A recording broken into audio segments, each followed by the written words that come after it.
The morning sun was just beginning to warm the streets of downtown Atlanta, casting long shadows between the tall buildings.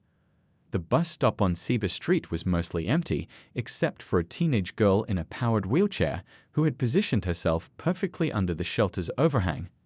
The gentle whirring of her wheelchair's motor occasionally broke the morning silence as she made small adjustments to stay comfortable. The girl, a bright-eyed high school junior with a determined spirit, had been managing her cerebral palsy with remarkable grace. Her powered wheelchair had become an extension of herself, responding to her commands with practiced precision. She wore a bright yellow backpack filled with her advanced placement textbooks, a testament to her academic achievements despite the daily challenges she faced. The neighborhood was coming to life around her. The coffee shop across the street had just opened its doors, releasing the rich aroma of freshly ground beans into the morning air. A few early morning joggers passed by, offering friendly waves which she returned with a warm smile. The local shopkeepers were beginning to raise their shutters, creating a familiar symphony of rattling metal and grinding gears that she had grown accustomed to during her daily wait for the bus. This had been her routine for the past 2 years. Every morning, she would navigate the 4 blocks from her home to this bus stop, mastering every crack in the sidewalk and every supple slope along the way. The journey had become such a natural part of her day that she could probably do it with her eyes closed, though she never would. Her father had taught her the importance of staying alert and aware of her surroundings. Her father, a respected civil rights attorney, had always encouraged her independence while ensuring she had all the support she needed. That morning, like every morning, he had helped her pack her bag, checked her wheelchair's battery level, and reminded her to text him when she got to school. It was their little ritual, one that made them both feel secure without compromising her growing autonomy. As she waited, she scrolled through her phone, reviewing notes for her upcoming history presentation. Her topic was the civil rights movement, inspired by both her father's work and her own experiences as someone with a disability. She had spent weeks researching, drawing parallels between different forms of discrimination and the ongoing fight for equal rights. Her teacher had already praised her outline, noting how she brought a unique perspective to the well-studied subject. The morning traffic was picking up, with more cars filling the streets and more pedestrians hurrying past. A street vendor pushing his breakfast cart nodded hello as he set up his spot nearby, the smell of warm pastries adding to the morning's atmosphere. She checked her watch. Still 15 minutes until her bus would arrive. Plenty of time to go over her presentation points one more time. That's when she noticed the police car slowing down near the bus stop. At first, she didn't think much of it. Police officers often patrolled this area, and many of them knew her from her regular morning presence. Some would even stop to chat, asking about her studies or commenting on the weather. But something felt different about this one. The officer behind the wheel was unfamiliar, and there was an intensity in his gaze that made her uncomfortable. She took a deep breath, remembering her father's advice about staying calm in uncomfortable situations. "You have every right to be here," he would often say, "and you have nothing to hide." She straightened her posture as much as her condition would allow and continued reviewing her notes, though her attention was now split between her phone and the police car that had come to a stop a few yards away. The officer stepped out of his vehicle, his hand resting casually on his belt as he surveyed the area. Through the corner of her eye, she could see him speaking into his radio, though she couldn't make out what he was saying. The morning sun glinted off his badge, number 7219. She made a mental note of it, another habit her father had taught her. A small group of commuters had gathered at the bus stop by now, their presence providing a sense of security. An elderly woman with a floral shopping bag stood nearby, occasionally glancing between her and the police officer with a concerned expression. A young man in a business suit had just arrived, his attention divided between his phone and the growing tension in the air. She could feel her heart beating faster, but she worked to keep her breathing steady. The involuntary movements that came with her cerebral palsy sometimes increased when she was nervous, and she didn't want to give the officer any reason for concern. She focused on the familiar weight of her backpack against her wheelchair, the sound of birds chattering in a nearby tree, the warmth of the sun on her face, anything to stay grounded in the moment. The street vendor, who had been quietly observing the situation, moved his cart a little closer to the bus stop. It was a small gesture, but one that didn't go unnoticed. She gave him a grateful smile, which he returned with a reassuring nod. These were the kinds of silent allies she had come to know and appreciate during her daily journeys. The digital display at the bus stop blinked, 12 minutes until her bus would arrive. Under normal circumstances, these minutes would pass quickly as she reviewed her notes or chatted with regular commuters. But now, with the unfamiliar officer's presence creating an undercurrent of tension, each minute seemed to stretch endlessly. She thought about texting her father but decided against it. He was due in court soon, and she didn't want to worry him unnecessarily. Besides, she reasoned, nothing had actually happened. The officer was probably just doing his job, responding to some unrelated call in the area. Still, she couldn't shake the feeling that something was about to change. The morning traffic continued to flow around them, cars honking in the distance, brakes squealing at the nearby intersection. A delivery truck rumbled past, temporarily drowning out the other sounds. When it passed, she noticed the officer was speaking into his radio again, this time more animatedly. He kept glancing in her direction, his expression unreadable behind his reflective sunglasses. A light breeze rustled through the trees lining the street, carrying with it a mix of car exhaust and the sweet smell of the vendor's pastries. The elderly woman had moved closer to her, engaging in what seemed like a deliberately casual conversation about the weather. The business-suited man had put his phone away and was now standing with his arms crossed, his body language suggesting protective alertness. These subtle shifts in the morning routine, these small signs of community solidarity, would have been heartening under different circumstances. But right now, they only served to confirm her growing unease. Something was definitely different about this morning, and she was about to find out exactly what. The tension at the bus stop shifted when Officer Barrett stepped closer, his boots scraping against the concrete with deliberate slowness. The morning had taken on a strange, dreamlike quality, the kind where everything seems to move both too fast and too slow at the same time. The girl in the wheelchair could feel her heart hammering against her ribs, but she kept her expression neutral, just as her father had taught her. "What's going on here?" The officer's voice cut through the morning air, sharper than necessary. He wasn't speaking to anyone in particular, but his eyes were fixed on the powered wheelchair. The other commuters at the bus stop exchanged worried glances. The elderly woman with the floral shopping bag clutched it tighter to her chest, while the businessman seemed to be discreetly recording with his phone held low against his leg. The morning sun caught the officer's badge again, number 7219 glinting like a warning. He was younger than most officers who patrolled this route, maybe in his early 30s, with the stiff posture of someone who saw threats in every shadow. His hand hadn't left his belt since he'd stepped out of his car.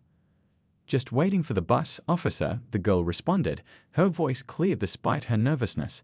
She gestured toward the bus stop sign with a movement that was partly voluntary, partly not.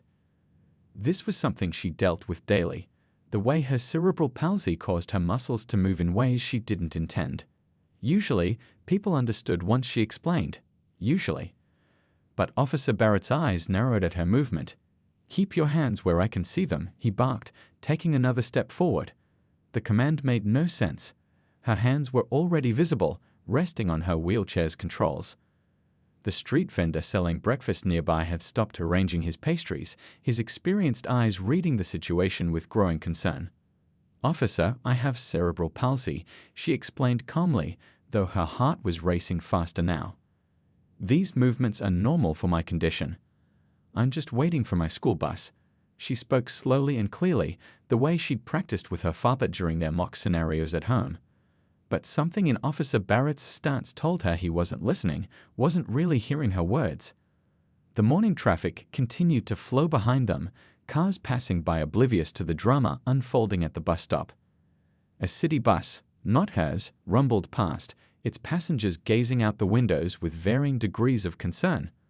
The girl could see her own reflection in the bus's windows, her yellow backpack bright against her wheelchair, her expression more composed than she felt.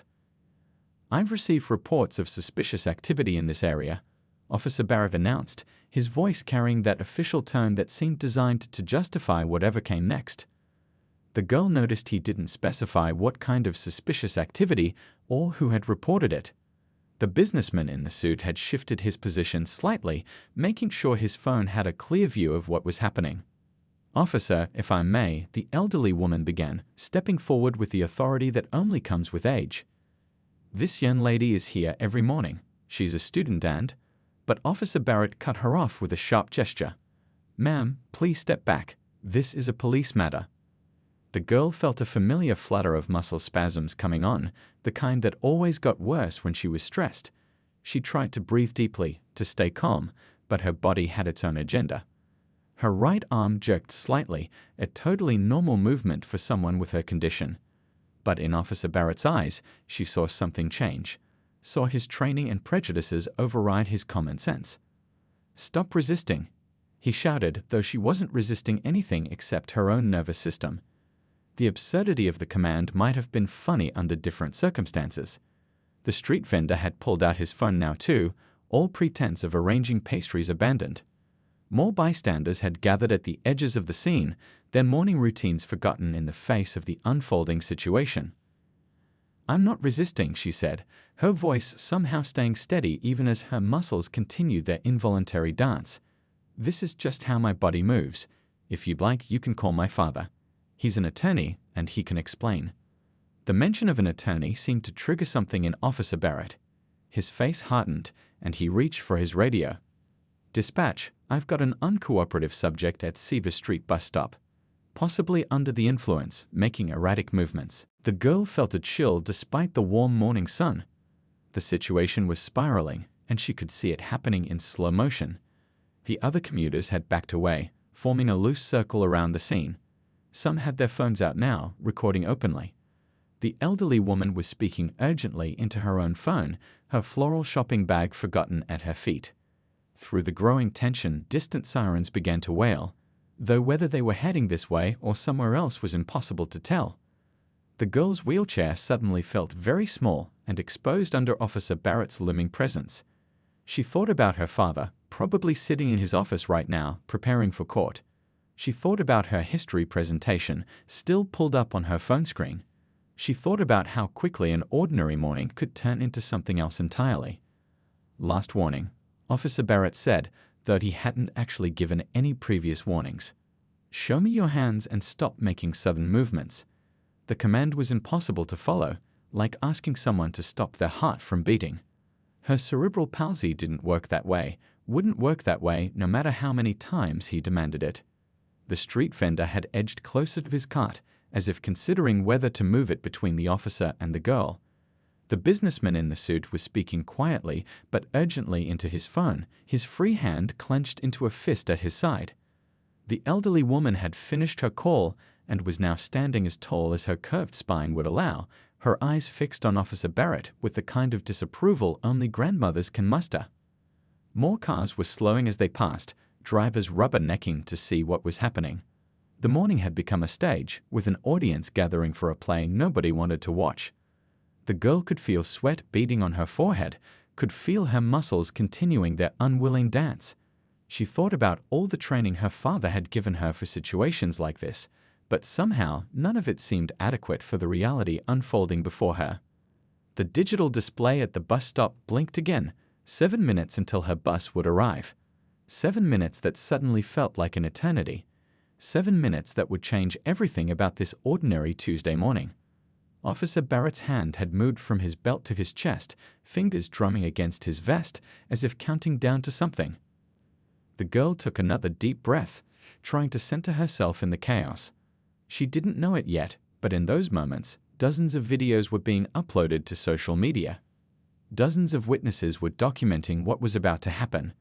And somewhere across town, her father was about to receive a phone call that would set in motion events that would reshape not just their lives, but an entire system that had failed them both. Everything happened in a blur of motion and sound. Officer Barrett moved forward with the mechanical precision of someone following a script only he could read. The girl's wheelchair hummed softly as she instinctively tried to create space between them, but the bus shelter left her nowhere to go. The morning sun cast harsh shadows across the concrete, turning everything into sharp contrasts of light and dark. "Step out of the wheelchair," Officer Barrett demanded, his voice echoing off the glass walls of the bus shelter. The absurdity of the command hung in the air. Anyone could see that stepping anywhere wasn't an option. The elderly woman with the floral shopping bag gasped audibly, while the businessman's phone captured every word. "Officer, I can't step anywhere," the girl explained, her voice remarkably steady despite the situation. "I have cerebral palsy. This wheelchair is my mobility aid. Please, let me show you my school ID." But as she reached toward her yellow backpack, Officer Barrett's training seemed to short-circuit completely. "Stop reaching," he shouted, closing the distance between them in 2 quick strides. The street vendor's coffee cups clattered to the ground as he rushed forward, trying to intervene. "Hey, wait, she's just a kid," but his words were drowned out by the screech of bus brakes at the nearby intersection. The girl's muscles chose that moment to spasm, a natural response to stress that she'd dealt with her entire life. Her arm jerked involuntarily, and Officer Barrett reacted as if she'd thrown a punch. His hand grabbed the armrest of her wheelchair, and suddenly the world tilted sideways. Time seemed to slow down, like in those movies where everything moves frame by frame. The yellow backpack slipped from her shoulders. Her history presentation about civil rights flickered on her phone screen as it clattered to the ground. The elderly woman's voice cut through the morning air like a knife. "Someone call his supervisor." The girl felt herself falling, felt the rough texture of the concrete rushing up to meet her. Her wheelchair, her independence, her dignity, all of it separated from her in one brutal moment. The impact knocked the breath from her lungs, leaving her gasping on the sidewalk while her wheelchair sat empty beside her, its motor still humming quietly. Phones were everywhere now, recording from every angle. The businessman had abandoned all pretense of discretion, holding his phone high and narrating everything he saw. Officer badge number 7219 just forced a disabled teenager out of her wheelchair. His voice was clear and deliberate, making sure every detail was captured. The street vendor had moved his cart between the officer and the girl, a simple act of defiance that spoke volumes. Other bystanders stepped forward too, forming a loose circle of witnesses. Someone was reading Officer Barrett's badge number out loud, over and over, making sure it was recorded correctly. The girl lay on the concrete, feeling its morning chill through her clothes. Her muscles continued their involuntary movements, but now they betrayed pain as well as her condition. She could feel scrapes on her palms where she'd tried to catch herself, could feel the rough texture of the sidewalk against her cheek. But more than the physical pain, she felt a deep sense of violation, of dignity stripped away in broad daylight. Officer Barrett stood over her, seemingly frozen by the consequences of his own actions. His radio crackled with voices asking for updates, but he didn't respond. Perhaps reality was finally breaking through, showing him exactly what he'd done. The elderly woman had knelt down beside the girl, her weathered hands hovering uncertainly, wanting to help but afraid of causing more harm. "Don't touch her," the businessman called out, his phone still recording. "She might be injured. Wait for medical help." His voice carried the authority of someone who knew about liability and documentation. Other voices joined in, a chorus of concern and outrage mixing with the morning traffic. The girl focused on her breathing, just like she'd practiced in physical therapy. In through the nose, out through the mouth. She could feel tears threatening to fall, but held them back. Her father's voice echoed in her memory. "Your dignity is not determined by how others treat you." She held onto that thought like a lifeline. More sirens wailed in the distance, getting closer. Whether they were police or ambulance, no one could tell yet. Officer Barrett had backed away slightly, his earlier certainty replaced by something that looked almost like fear. The phones recording him had become a mirror, showing him a reflection he might not have been prepared to see. The street vendor had retrieved the girl's phone from where it had fallen, carefully checking it for damage. Her history presentation was still visible on the screen, a bitter irony not lost on anyone present. The elderly woman had spread her floral scarf on the ground next to the girl, a small attempt to protect her from the cold concrete. "Help is coming, sweetheart," the elderly woman murmured, her voice thick with emotion. "We're all witnesses here. This isn't right, and we won't let them pretend it didn't happen." The girl nodded slightly, still focused on her breathing. The concrete was rough against her cheek, but she refused to let them see her cry. The morning sun continued its climb, casting shorter shadows now. The regular rhythm of city life had paused around them, creating a bubble of suspended time. Somewhere in an office across town, A phone was ringing on her father's desk. Somewhere, wheels were being set in motion that would change everything. "I know my rights," the girl said clearly, her voice carrying across the now silent bus stop. "And I know what you did was wrong." The words weren't shouted or angry. They were simply true, and that made them more powerful. Officer Barrett shifted uncomfortably, perhaps realizing too late that he'd made a mistake that couldn't be undone. The distant sirens were very close now, their wailing bouncing off the glass and steel of downtown buildings. The morning light caught the tears in the elderly woman's eyes, the sweat on Officer Barrett's forehead, the determined expressions of every person holding up a phone to record. The girl's wheelchair sat empty, its motor finally quiet, a silent witness to everything that had gone wrong. More police cars were pulling up now, but these officers moved differently, more cautiously, more aware of the phones recording their every move.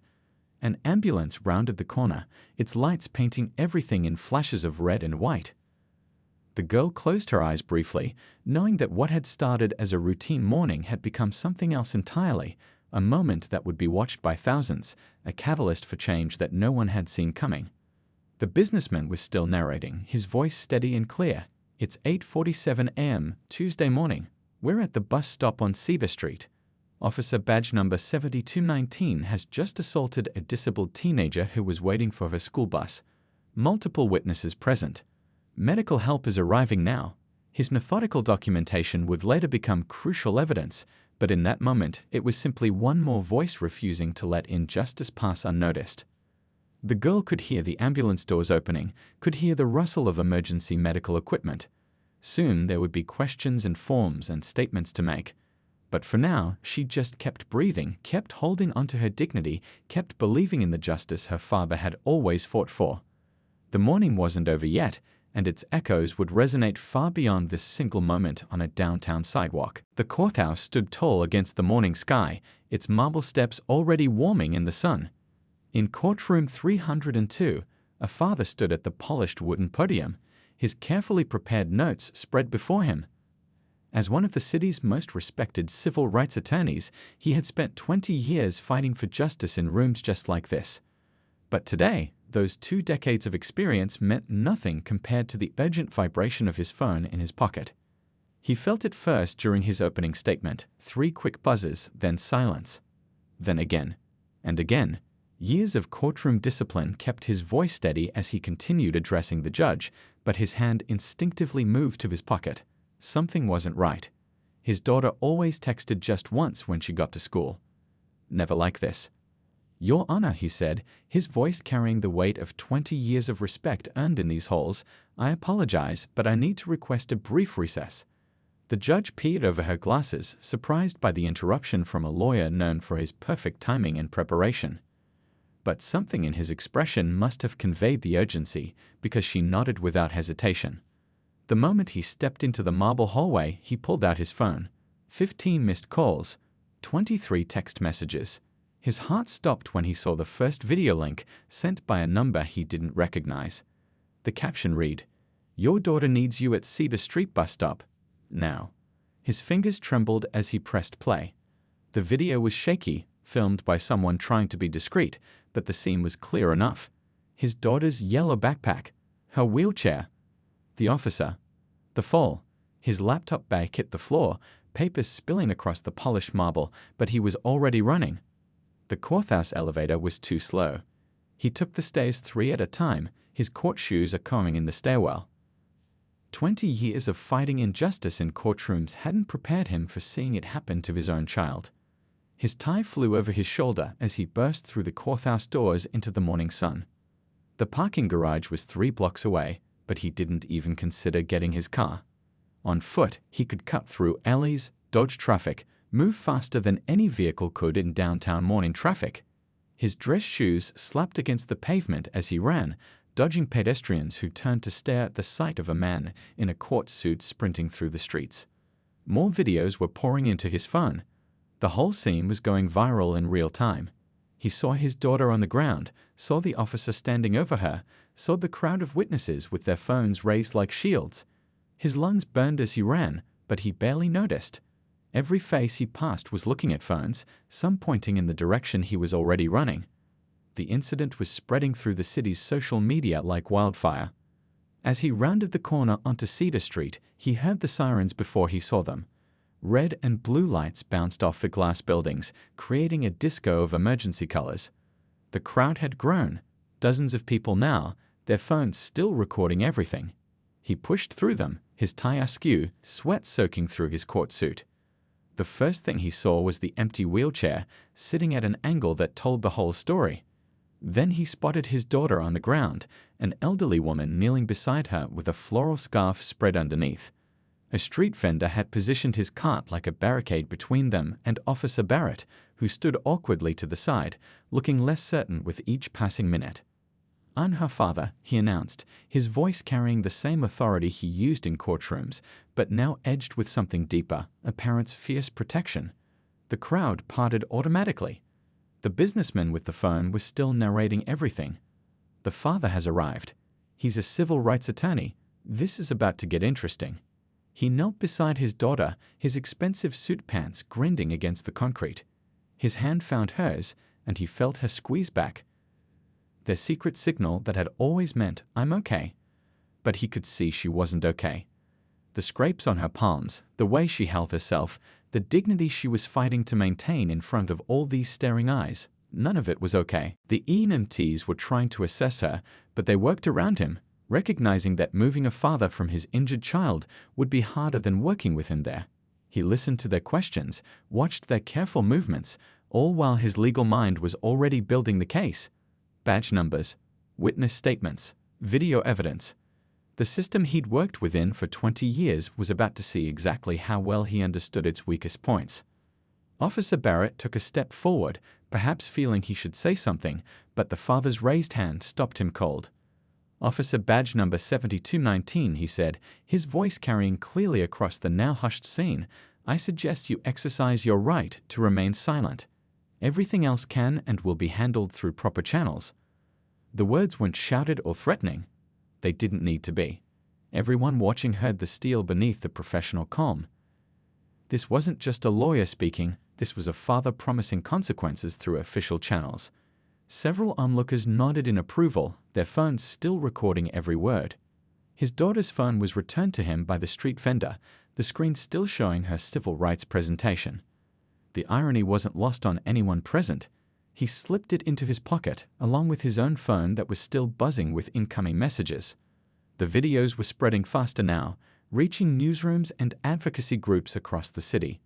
The EMCs wanted to transport her to the hospital for evaluation. He nodded, helping them as they carefully moved her onto the stretcher. Her yellow backpack was retrieved, along with scattered papers that had spilled during the incident. The elderly woman with the floral scarf insisted on coming to the hospital as a witness. The businessman was already emailing his video footage to the father's law firm. As they prepared to load the stretcher into the ambulance, his daughter caught his sleeve. "Dad," she said softly, so only he could hear, "I remembered everything you taught me. I stayed calm. I knew my rights." He had to swallow hard past the lump in his throat. Even now, she was thinking about their lessons, about doing things the right way. "You did everything right," he assured her, his voice steady despite the storm of emotions beneath. "Now let me do what I do best." She managed a small smile at that. She'd grown up watching him fight for others' rights in courtrooms across the city. Now she would see him fight for her. The ambulance doors closed with a solid thunk. He would follow in a police car, one driven by a sergeant who had arrived on scene and clearly understood the gravity of the situation. The crowd was still recording, still witnessing. Officer Barrett had been escorted to a separate car, his earlier authority deflated under the weight of what he'd done. As the father slid into the back seat of the police car, his phone buzzed one more time. A news alert. The first article was already up, civil rights attorney's disabled daughter assaulted by police. Viral videos spark outrage. He tucked the phone away. The media circus was just beginning, but that wasn't his focus right now. His daughter was his priority. Everything else, the legal proceedings, the media coverage, the reforms that would come from this, all of that could wait. For now, he was simply a father following an ambulance through the morning traffic, his heart beating with a simple prayer that had nothing to do with law or justice. Let her be okay, Just let her be okay. The law office buzzed with unusual energy as the evening sun cast long shadows through the tall windows.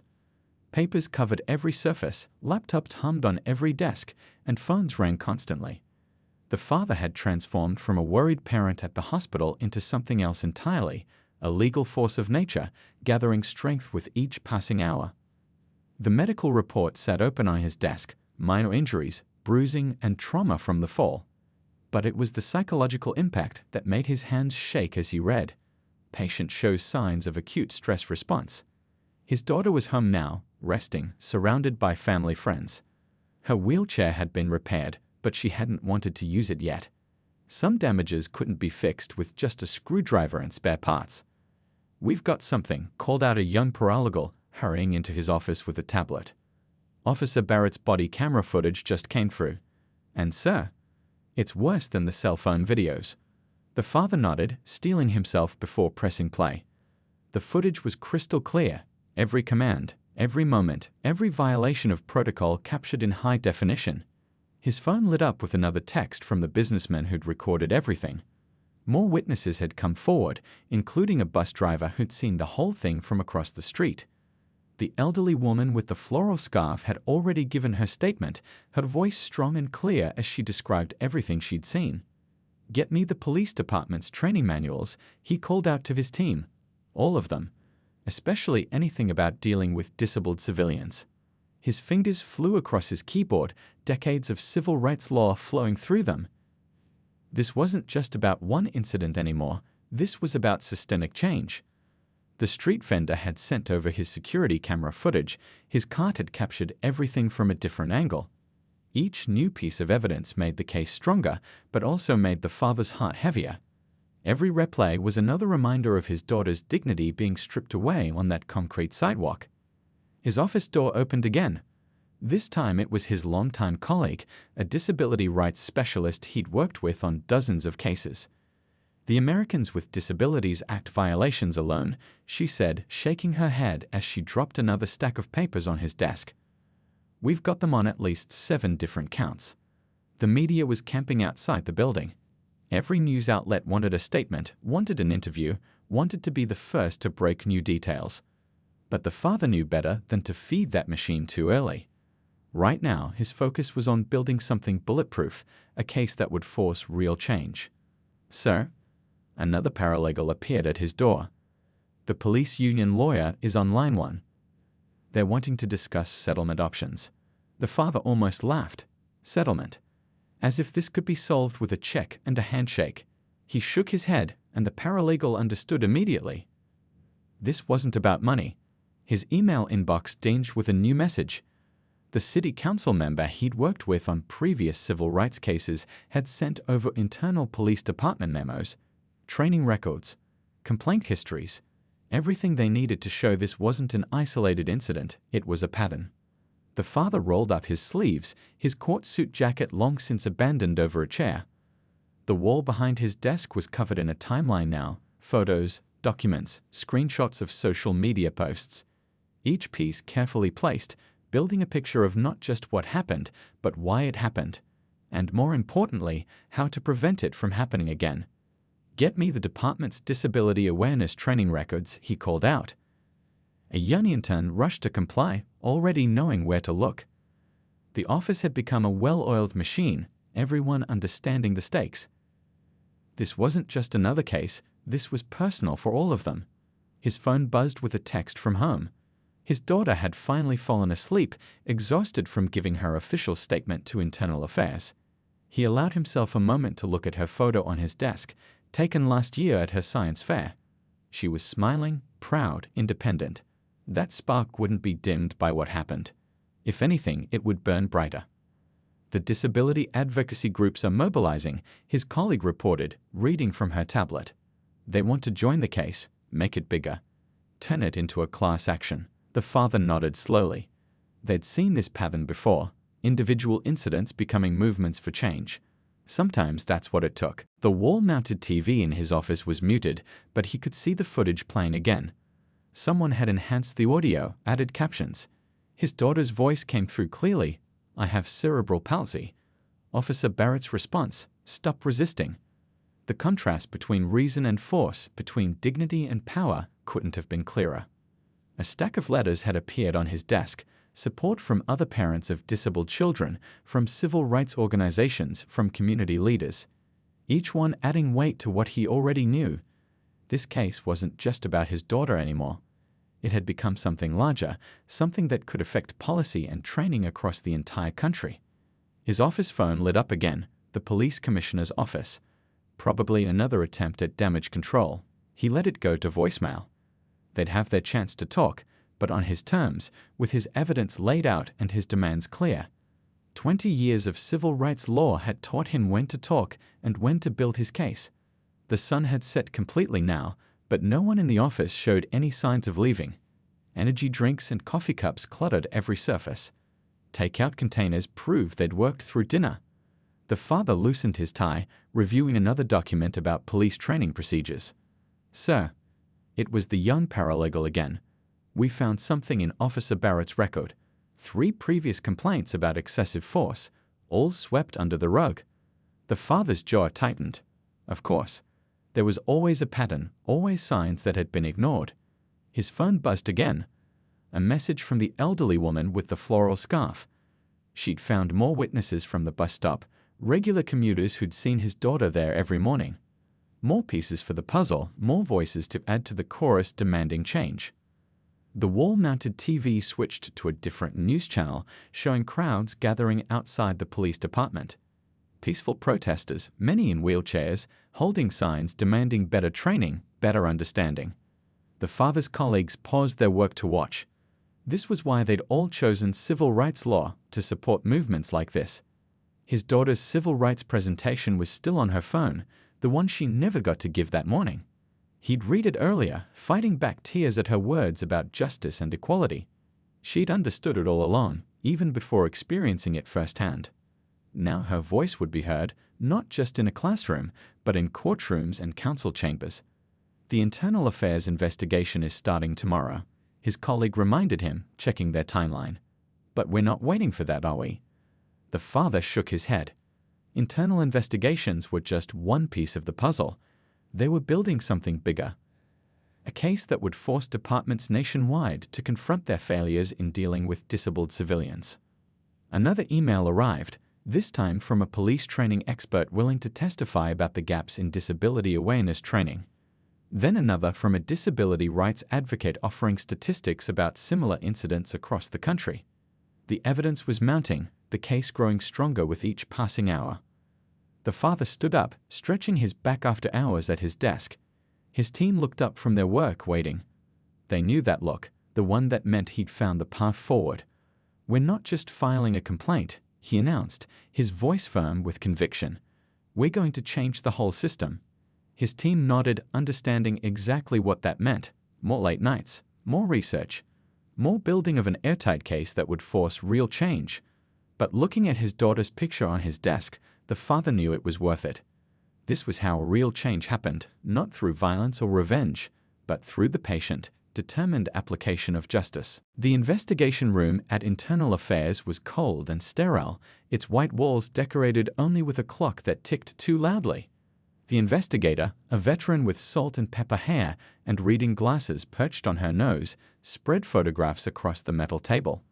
Each image told part of the story: the bus stop, the wheelchair, the crowd of witnesses with their phones raised high. "Let's go through this again," she said, her voice professional but not unkind. She'd been doing this job for 15 years, but something about this case felt different. The stack of evidence files beside her was thicker than usual, and her notepad was already filled with detailed observations. The father's legal team had provided everything perfectly organized: videos from 17 different angles, statements from 32 witnesses, medical reports, training records, and a complete history of Officer Barrett's career. It was the kind of thorough preparation that made investigators' jobs easier, even as it made their findings more damning. The body camera footage is particularly concerning, another investigator noted, clicking through timestamps on his laptop. Officer Barrett failed to follow protocol at least 9 times in the first 2 minutes alone. The footage played on the wall-mounted screen, each violation now marked with yellow timestamps. The elderly woman with the floral scarf had been the first to testify. Her voice had been clear and steady as she described everything she'd seen. That officer didn't even try to understand, she'd said, clutching her bag in her lap. He saw what he wanted to see, not what was actually there. The street vendor came next, bringing his cart's security camera footage. "I've seen that girl every morning for 2 years," he'd explained, pointing to his camera's view of the bus stop. "She's never been anything but polite. Everyone in the neighborhood knows her." The businessman's video had gone viral, reaching millions of views. His professional narration had captured every detail: the time, the badge number, the exact sequence of events. When questioned by Internal Affairs, he brought spreadsheets documenting similar incidents across the country. "I did my research," he'd explained. "This isn't an isolated case." In another room down the hall, training officers were reviewing the department's disability awareness programs. The results were troubling: outdated materials, insufficient hours, no practical exercises. One trainer had admitted, "We spend more time learning how to fill out paperwork than how to interact with disabled civilians." The father's legal team had uncovered more. 3 previous complaints against Officer Barrett, all involving excessive force. Each had been dismissed with minimal investigation. The pattern was clear, but it had been ignored until now. The investigation team added these files to their growing collection of evidence. "Look at this," called out a young investigator, enlarging an image on his screen. It showed Officer Barrett's disciplinary record from his previous department: more complaints, more dismissals. He'd been allowed to transfer without any flags being raised. The system's failures were becoming clearer with each new discovery. The medical reports told their own story. The girl's physical injuries would heal, but the psychological impact was harder to measure. The hospital social worker's notes described her reluctance to use her wheelchair in public now, her anxiety about returning to her normal routine. These weren't just statistics, they were real damages to a young person's life. The investigation team had interviewed bus drivers who worked that route, regular commuters who waited at that stop, even the maintenance worker who cleaned the bus shelter every evening. Each provided another piece of the puzzle, another perspective on what had gone wrong. "We need to look at the training videos," the lead investigator announced, pulling up footage from the police academy. "See exactly what officers are being taught about encounters with disabled civilians." The videos were eye-opening, not for what they contained, but for what they lacked. Basic information about different disabilities, proper interaction protocols, reasonable accommodations, all missing. The father's disability rights expert had provided a detailed analysis of what should have happened. "The Americans with Disabilities Act requires reasonable accommodations," she'd explained during her interview. That includes allowing for involuntary movements, providing clear communication, and respecting mobility devices as extensions of a person's body. The Internal Affairs team worked late into the night, their desk lamps creating pools of light in the darkened office. They reviewed security footage from nearby businesses, analyzed radio communications, studied the patterns of similar incidents across the department. The evidence mounted hour by hour. The city council chamber was packed to capacity, with every seat filled and people standing along the walls. Sunlight streamed through tall windows, illuminating faces both familiar and new: disability rights advocates, community leaders, concerned citizens, and most importantly, the people who had witnessed everything that morning at the bus stop. The elderly woman with her floral scarf sat in the front row, her shoulders straight and proud. The street vendor had closed his cart early to be here, his testimony about years of watching the neighborhood now part of the official record. The businessman who'd recorded everything had taken a day off work, his phone videos having already changed department policy. The father stood at the podium, his daughter beside him in her wheelchair. She'd chosen to be here, despite her lingering anxiety about public spaces. Her yellow backpack was still with her. A small act of defiance, a statement that she wouldn't let fear change who she was. The civil rights presentation she never got to give that morning was now being implemented as actual police policy.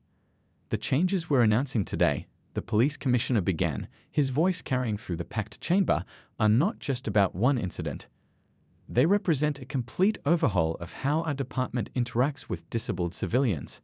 Behind him, a screen displayed the key points of the new policies, each one a direct response to what had happened that morning. Mandatory disability awareness training, 40 hours minimum, led by actual disabled individuals and disability rights experts. Regular refresher courses, practical exercises, real-world scenarios, no more outdated videos or checkbox compliance. The training would be thorough, meaningful, and most importantly, ongoing.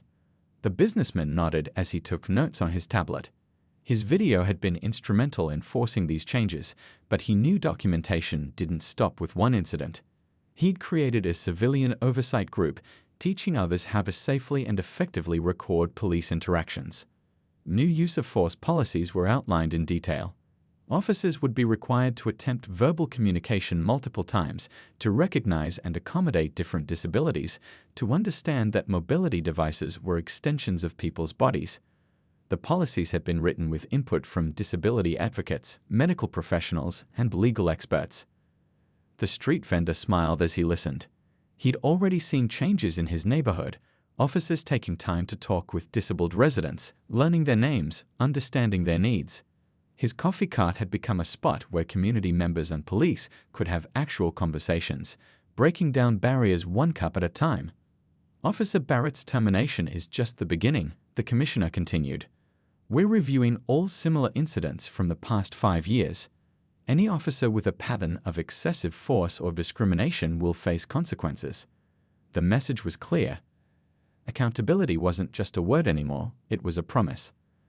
The elderly woman dabbed at her eyes with a corner of her scarf. She'd lived long enough to see many promises broken, but this felt different. The evidence had been too clear, the public pressure too strong, the need for change too obvious to ignore. The father's law firm had been flooded with cases from other cities, other departments. What started at one bus stop was spreading across the country. Police departments were reaching out proactively, asking for help reviewing their policies before they had their own incidents to regret. Community oversight will be permanent, the council president announced.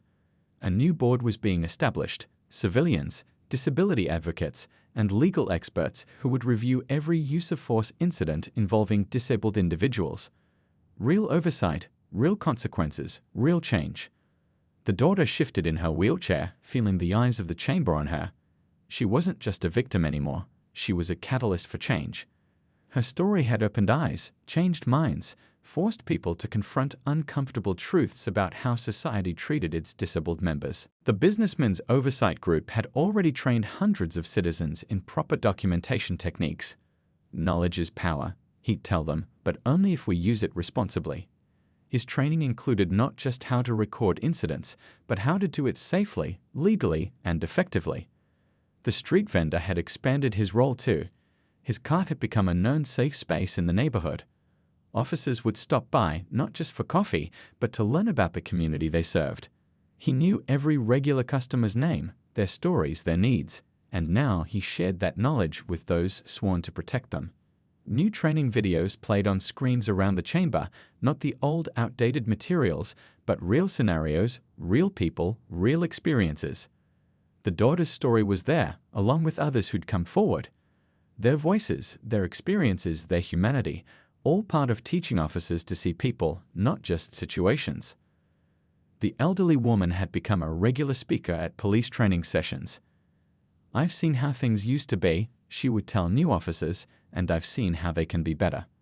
Her quiet dignity and clear voice carried weight, the weight of experience, of wisdom, of someone who had witnessed both injustice and change. The father watched as each new policy was approved, each reform adopted. This wasn't just about winning a case, it was about changing a system. His daughter's civil rights presentation, never delivered in class, had become something much larger. A blueprint for real-world change. Statistics showed the impact already. Fewer incidents, better interactions, more trust between police and disabled civilians. But the real changes were in the daily interactions, officers taking time to listen, to understand, to see people as people first. The daughter had returned to her morning routine, but things were different now. Officers would wave hello, knowing her story, understanding her movements. Some had apologized personally, admitting their own lack of understanding and commitment to doing better. The commission's final vote was unanimous. The The reforms would be permanent, with regular reviews and updates. The father squeezed his daughter's hand as the gavel fell, not just marking the end of their case, but the beginning of real change. Outside the chamber, reporters waited with cameras and questions. But the real story wasn't in the headlines or sound bites. It was in the quiet changes happening in streets and neighborhoods across the city. It was in the new understanding between officers and citizens, in the recognition of human dignity in all its forms. The morning sun still rose over that bus stop on Cedar Street. People still waited there every day. But now there was something new: understanding, awareness, respect. What happened there had changed not just a department, but a city's understanding of justice, dignity, and the importance of seeing every person's humanity. The father's revenge hadn't been in anger or violence, it had been in systematic, lasting change. The daughter's strength hadn't just been in surviving that morning, it had been in helping ensure it wouldn't happen to others. Together, they had turned one moment of injustice into a movement for real change.